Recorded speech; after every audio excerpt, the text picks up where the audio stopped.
gisa, gisa, gisa. Gisa, gisa, gisa.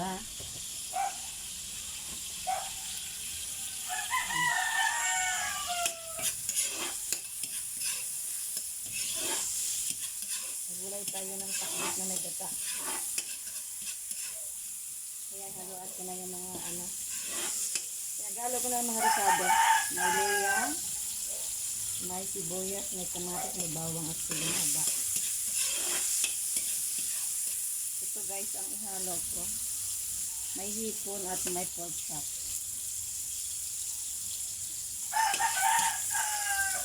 Unahin natin ang pork chop.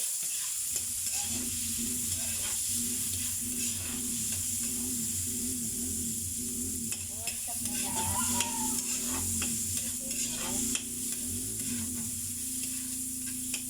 Pangisa natin yan muna.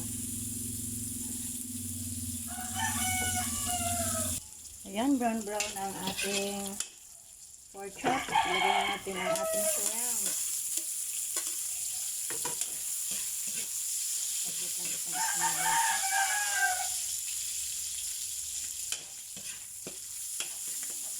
Ayan, brown na sila. Ilagay natin ang ating gulay.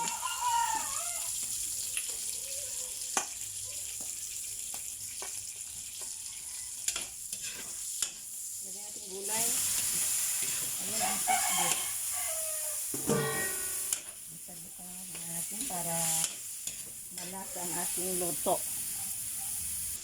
Ayan, lagyan natin ang magic sarap. Seasoning. Ayan, paminta.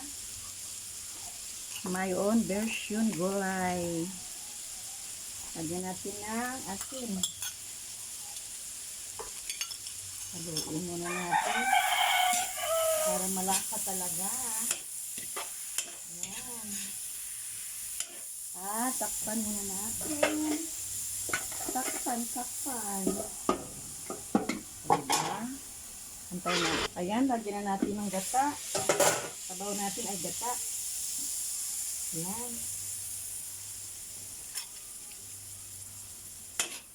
Ayan, may gata na siya guys. Takpan bahagya. Lagyan natin ng tubig. Ayan. Ayan ulit. Ayan guys, nilagyan ko na yan ng sili guys. Ayan o, sa aking tanim kumuha ako. Mahal na sili ngayon pag binibili. Buti na lang may tanim tayo. Ayan, masarap na yan. Ihuli natin pa. Bago ilagay natin ang malunggay. Ayan na, ilagay natin ang malunggay. Ayan na. Ayan na ang ating malunggay. Halo na natin kasi luto na mga gulay na ang takbit. Ayan na. My own version. Takbit with malunggay. Oh my God. Ayan guys. Tikman natin. Tikman na natin. Ayan o, masarap o. Tikman na natin. Yummy. Ayan, okay na yan. Okay na to.